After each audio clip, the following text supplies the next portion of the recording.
Hai, kembali lagi bersama gua Ans di video spoiler anime. Oke, sekarang mari kita lanjutkan spoiler Isekai wa Smartphone kemarin. Dan karena sudah pada setuju, jadi video kali ini dan seterusnya durasinya tidak akan selama seperti sebelumnya. Jadi semoga kalian enjoy dengan perubahan sekarang. Di video kali ini, gua mengambil referensi dari WN Arc 19 chapter 153. Dan jika DLN-nya ada di volume ke-6. Oke, kita nggak usah lama-lama lagi. Mari kita langsung aja ke videonya. Let's go. Setelah berpisah dengan Hildegard kemarin, Toya pun langsung pergi ke selatan menuju ke lokasi Babylon yang memang jadi tujuan utama Toya. Tak butuh waktu lama, Toya pun sampai di lokasi itu, di sebuah reruntuhan yang terbengkalai. Sana terdapat banyak tembok batu yang berjejer, benda-benda seperti pilar, dan formasi bebatuan aneh yang mirip seperti kastil atau benteng yang sangat menarik perhatian Toya. Toya mendekati salah satu tembok kastil batu yang rusak yang ada di sana. Dan di saat Toya ke bawah, seekor burung penyanyi biru kecil terbang melewati Toya dari sisi lain hutan. Burung itu melewati Toya, lalu tiba-tiba dia berbalik arah ke arah Toya, seakan-akan dia ingin Toya untuk mengikutinya. Toya pun mengikuti burung itu, dan sampailah Toya di dekat pusat reruntuhan yang terbuat dari material yang sama persis seperti reruntuhan Babylon yang sebelum-sebelumnya. Tapi reruntuhan kali ini berbentuk seperti sebuah cincin yang sangat besar, berdiameter sekitar 4 meter, berdiri di tengah-tengah reruntuhan. Kayak alat-alat portal atau teleport gitu yang ada di film-film gitu loh. Gitulah modelnya. Cincin ini lebarnya 50 cm dan tebalnya itu 30 cm. Toya mencoba mengetes portal itu dengan melewatinya atau mengatak-atiknya gitu. Tapi sayangnya tidak ada yang terjadi. Toya pun mulai bingung dan hampir pesimis. Lalu Toya pun tiba-tiba teringat dengan sebuah film yang pernah dia lihat. Kalau di film itu ada alat yang sama seperti portal ini. Dan seingat Toya, portal yang ada di film yang Toya lihat itu harus diputar dulu, baru bisa nyala. Karena nggak kepikiran cara lain lagi, Toya pun memutuskan untuk memakai referensi itu. Toya mencoba untuk memutar portal itu dengan paksa, tapi masih tidak ada respon. Toya pun makin pesimis. Toya mencoba memutarnya lagi, dan pas Toya memutarnya kedua kalinya itu, Toya melihat sebuah batu berwarna merah terpasang di cincin tersebut. Toya pun curiga setelah melihatnya. Dan memutuskan untuk mengeceknya apakah di sisi lainnya juga ada batu yang berwarna kayak gitu. Dan setelah Toya terbang untuk melihat sisi atas portal itu, ternyata seperti yang Toya sudah duga, di sisi atas portal itu juga ada batu yang sama persis seperti yang tadi Toya lihat, tapi yang kali ini berwarna biru. Dan setelah Toya mengelilingi itu portal, ternyata masih ada beberapa batu berwarna lain lagi di sisi yang berbeda di portal itu. Sisanya itu ada warna hijau, coklat, kuning, dan ungu. Yang kalau dijumlahkan ada 6 buah batu berwarna-warni yang terpasang di setiap sisi portal itu. Dan batu-batuan itu sama persis seperti batu sihir yang biasanya itu ada di relik untuk pindah ke Babylon itu. Melihat ini, Toy pun akhirnya ngerti bagaimana cara kerja di portal, yang kemungkinan itu sama aja kayak relik biasanya. Toy pun memutuskan untuk memakai cara yang biasanya itu, yaitu menuangkan sihirnya ke 6 batu yang ada di cincin itu, di portal itu, dengan elemennya masing-masing. Dan tak lama kemudian portal itu pun diselimuti oleh 6 warna cahaya yang mewakili ke-6 elemen. Setelah itu Toya menuangkan sihir non-atribut pada suatu alas di bawah kakinya, dan keluarlah sebuah cahaya yang mewakili sihir non-atribut. Lalu ketujuh cahaya itu pun mulai tercampur, dan Toya pun langsung terteleportasi ke dalam Babylon. Di saat Toya buka matanya, terlihatlah pemandangan yang sangat familiar dari Babylon. Kayak taman-taman gitulah. Di belakang Toya juga terdapat portal yang sama persis seperti yang ada di runtuhan tadi. Dan Toya juga dapat melihat satu lagi portal yang sama persis di balik semak-semak, di dekatnya dia. Babylon kali ini lebih luas ketimbang Babylon-Babylon sebelumnya. Dan Toya juga dapat melihat sebuah menara putih yang menjulang tinggi di balik sebuah pohon. Lalu tak lama kemudian terdengarlah suara seseorang yang menyambut Toya dari belakang. "Selamat datang di menara dan benteng Babylon," sebut tuh orang. Toya pun kaget dan langsung berbalik arah untuk melihat orang itu. Dan setelah Toya berbalik arah, terlihatlah seorang gadis yang berdiri tepat di belakangnya. Tinggi gadis itu hampir sama seperti Flora. Dia memakai pita halus besar di dadanya. Dia memakai pakaian tunik berwarna putih, rok jumper bergaris hitam, dan legging berwarna hitam. Gadis itu memperkenalkan dirinya sebagai pengelola benteng Babylon, Pure Liora atau dipanggil Liora. Dia pun kebingungan karena saya melihat menara putih tadi. Mau dilihat dari manapun, ini adalah menara.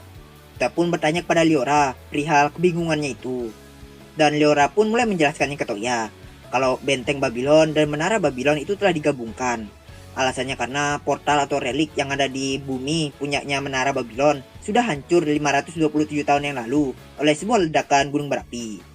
Dan karena kebetulan 374 tahun yang lalu kedua Babylon ini saling bertemu, maka kedua pengelola Babylon, yaitu Liora sebagai pengelola benteng Babylon dan pengelola mana, itu tuh memutuskan untuk menggabungkan Babylon mereka.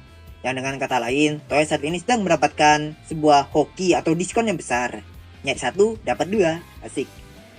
Dan sama seperti pengelola-pengelola lainnya, Liora juga memberikan Toya sebuah tuntutan yang mana Toya itu harus orangnya berkompeten baru bisa memiliki dia. Dan sama seperti kasusnya Monica dan Flora, Toya itu juga menjawab kalau dia itu sudah diakui oleh 4 pengelola lainnya. Jadi kayak Toya itu mau bilang kalau si Liora ini nggak usah khawatir karena dia itu emang orang kompeten karena udah diakui gitu. Liora pun kaget tahu kalau Toya itu sudah diakui oleh 4 pengelola lainnya. Dia pun juga mengerti dengan maksud Toya dan tanpa syarat apapun seperti pengelola Babylon lainnya, Liora menerima Toya sebagai masternya dan memberikan kewenangan benteng Babylon ke Toya. Sekarang malah giliran Toya yang kaget. Toya nggak nyangka aja kalau akan segampang ini dia dapat benteng Babylon. Entah kenapa Toya itu kayak nggak puas aja gitu. Ya walaupun setelah Toya ingat-ingat lagi semua persyaratan yang diberikan pengelola lainnya kayak Siska DKK, Toya itu merasa ini adalah hal yang sangat bagus. Kemudian Liora pun mengantarkan Toya menuju ke tempat pengelola menara Babylon berada. Tak lama setelah Toya mengikuti Liora, Toya melihat seorang gadis yang sedang tertidur pulas di bawah pohon yang Toya lihat tadi. Yang di belakangnya ada menara itu. Gadis ini memakai pita dan pakaian sama seperti Liora. Tingginya lebih pendek ketimbang Liora, tapi opanya lebih besar ketimbang Liora. Rambutnya panjang sampai menyentuh pinggang. Warnanya ungu yang mirip seperti batu ametis dan memakai jepit rambut. Tapi yang paling Toya notice dari semua penampilannya adalah pansunya. Karena gadis itu tidur dengan posisi rok yang terlipat. Hingga terlihat jelas pansu model garis-garis itu gadis. Liora pun menyuruh Toya untuk tidak khawatir karena ini adalah hal yang sudah biasa. Kemudian Toya pun menyuruh Liora untuk membangunkan gadis itu. Liora menuruti perintah Toya dan dia pun membangunkan tuh gadis. Sambil menyebut namanya Noel. Dan menguncang-guncangnya gitu biar bangun. Tapi gadis itu atau Noel masih belum bangun juga walaupun sudah diguncang-guncangkan oleh Liora. Lalu Liora pun mencoba mengangkat gadis itu untuk memaksanya berdiri. Tapi Noel itu masih tetap tidak bangun juga. Dia malah masih tertidur pulas sambil berdiri. Toya bertanya pada Liora apakah ini selalu terjadi. Liora pun jawab iya. Karena setiap pengelola Babylon dibuat dengan kepribadian yang beragam dari Profesor Babylon. Jadi sifat-sifat mereka ini adalah salah satu dari sifat milik Profesor Regina Babylon yang ditanamkan ke dalam diri mereka. Dan gadis itu, Noel, dia mendapatkan kepribadian malas yang sangat kuat milik Profesor Regina Babylon. Mendengar penjelasan Liora itu, Toya pun akhirnya paham kenapa seluruh robot pengelola Babylon itu semuanya itu sableng-sableng sama seperti profesornya yang buat. Kemudian dalam hati karena Liora secara keseluruhannya itu kelihatan kayak baik gitu, Toya pun jadi penasaran apakah Liora ini mendapatkan kepribadian baik milik Profesor Regina Babylon. Lalu tiba-tiba di saat Toya berpikir seperti itu, Liora itu meminta makanan kepada Toya. Toya pun bingung dan bertanya kepada Liora, apakah kamu lapar sampai minta makanan? Tapi ternyata Toya itu salah. Liora minta makanan ke Toya bukan untuk dirinya sendiri, tapi untuk membangunkan Noel. Toya pun langsung connect dengan rencana Liora untuk membangunkan Noel. Tapi di sini Toya itu masih ragu, apakah cara seperti itu akan berhasil. Untuk sementara, Toya pun mengikuti rencananya Liora. Toya memberikan Liora sebuah sate yang masih hangat di dalam suriknya. Karena Toya memasukkan sate itu pas baru matang, makanya masih hangat. Liora mengambil sate itu dengan tangan kirinya dan mengipas-ngipas sate itu menggunakan tangan kanannya untuk mengirim bau sedap dari sate itu ke hidung Noel. Dan tak diduga ternyata rencana Liora ini berhasil. Walaupun matanya masih tertutup, tubuh Noel itu langsung bereaksi. Noel berjalan sambil tertidur dengan sepoyongan gitu ke arah sate yang Liora bawa. Kemudian Liora pun berkata ke Noel kalau dia akan memberikan sate ini jika dia mau bangun. Dan seketika Noel pun langsung bangun. Kemudian dia pun nanya apakah dia benar-benar boleh makan sate itu. Karena semenjak 4907 tahun yang lalu, dia itu belum pernah makan makanan yang layak seperti sate Toya ini. Toya pun membalas, boleh. Setelah mendengar jawaban Toya itu, Noel pun langsung melompat ke arah tangan Liora yang membawa sate dan mulai memakan sate itu. Mendengar perkataan Noel tadi yang bilang kalau dia itu belum makan makanan yang layak selama 4907 tahun lalu, Toya pun akhirnya percaya dengan perkataan Siska. Karena Siska itu pernah bilang ke Toya kalau seluruh pengelola Babylon bisa tidak merasakan rasa lapar hanya dengan masuk ke dalam sebuah kapsul tidur. Karena mereka itu bisa mendapatkan energi dari matahari dan obat-obatan. Maka dari itu mereka itu bisa hidup tanpa makan makanan yang dimasak dan sebagainya gitu. Jadi mereka itu nggak usah makan gitulah singkatnya. Kemudian setelah Noel selesai menyantap sate yang ada di tangannya Liora, Noel pun akhirnya notice dengan keberadaan Toya. Dia bertanya ke Toya, siapa kau? Toya pun memperkenalkan dirinya ke Noel dan memberitahunya kalau dia itu sudah diakui oleh Liora. Tapi beda dengan Liora yang menerima Toya tanpa syarat, Noel ini akan menerima Toya sebagai masternya jika Toya bisa memenuhi syarat yang dia berikan ke Toya. Syarat itu adalah Toya harus memberikannya makan makanan yang enak setiap hari dan tempat tidur yang hangat. Jika Toya bisa memenuhi dua syarat itu, maka Noel tidak akan mengeluh dan akan menerimanya sebagai master. Toya pun berjanji akan mengatur semua itu. Dan dengan begini, Pamela Noel, si pengelola Menara Babylon, menerima Toya sebagai masternya dan memberikan kewenangan Menara Babylon ke Toya. Kemudian setelah itu Toya pun menepati janjinya dengan memberikan Noel beberapa sate dari storage-nya. Mata Noel berkilau-kilau dan dia pun dengan segera langsung menyantap sate-sate itu.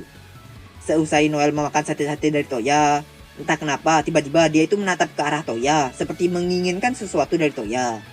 Dan di saat Toya mau menebak apa yang Noel inginkan dari dirinya, Noel itu dengan tiba-tiba langsung mencipok Toya dengan mulut yang masih belepotan dengan bumbu sate. Rasa manis dari bumbu sate terasa di mulut Toya saat ini. Dan tak lama kemudian Noel pun melepaskan mulutnya dari mulut Toya sambil menjulurkan lidahnya dan menjilat lidahnya gitulah. Kemudian dia pun mengatakan kalau registrasi Menara Babylon pun selesai. Tapi serangan tiba-tiba tidak berhenti di situ. Belum lama setelah Toya dicipok Noel, saat Toya selesai membersihkan bumbu sate dari mulutnya gara-gara cipokan sama Noel tadi, Liora dengan tiba-tiba langsung memegang wajah Toya dengan sangat kuat. Lalu dia pun juga ikut mencipok Toya. Berbeda dengan pengelola Babylon lainnya, cipokan Liora ini sangat hot seperti Liora ini sudah berpengalaman dalam cipokan. Lidahnya terus berputar-putar di dalam mulut Toya. Terkadang dia bersikap lembut dan terkadang kasar. Dia dengan rakusnya melahap mulut Toya sambil memegangi wajah Toya dengan kuat supaya Toya itu tidak bisa melepaskan diri. Liora mencipuk Toya dengan cukup lama. Toya sudah mencoba untuk melepaskan cipukan dari Liora, tapi tetap tidak bisa karena saking kuatnya Liora itu memegang wajah Toya. Toya pun akhirnya lemes karena berbagai hal. Kesadarannya Toya pun juga akhirnya hilang gitu, hampir-hampir hilang. Hingga akhirnya Leona pun melepaskan cipokannya dari Toya. Dan Toya pun tumbang karena beberapa hal. Dengan begini, registrasi benteng Babylon pun telah selesai juga. Setelah itu Liora pun mengulurkan tangannya untuk membantu Toya berdiri, sambil bertanya apakah Toya itu baik-baik saja. Tentunya Toya dengan sedikit marah menjawab kalau dia tidak baik-baik saja. Liora pun minta maaf kepada Toya dengan alasan karena ini baru pertama kalinya dia itu mencium laki-laki, jadi dia itu nggak tahu harus bagaimana. Toya pun bingung dengan penjelasannya Liora itu. Dan setelah mendengar penjelasan dari perkataan Liora tadi, ternyata dulunya dia itu ditugaskan untuk ngeyuri sama Profesor Regina Babylon. Ya taulah ngeyuri jika Profesor Babylon itu menginginkannya. Ya sudah sablangnya keluar lah. Makanya dia ini sangat pro sama hal-hal kayak gini. Mengetahui ini, kesan Toya terhadap Liora pun langsung berubah 180 derajat. Dari yang tadinya itu Toya merasa kalau Liora ini adalah pengelola yang bisa dibilang itu normal ketimbang lainnya. Berubah menjadi Liora adalah pengelola Babylon yang paling menakutkan ketimbang pengelola Babylon lainnya. Oke, sekian dulu untuk chapter kali ini. Walaupun singkat, semoga kalian puas lah. Kita akan lanjutkan chapter selanjutnya di video selanjutnya, oke? Maaf jika ada salah kata atau informasi. Makasih bagi yang sudah menonton video ini. See you next video and bye bye.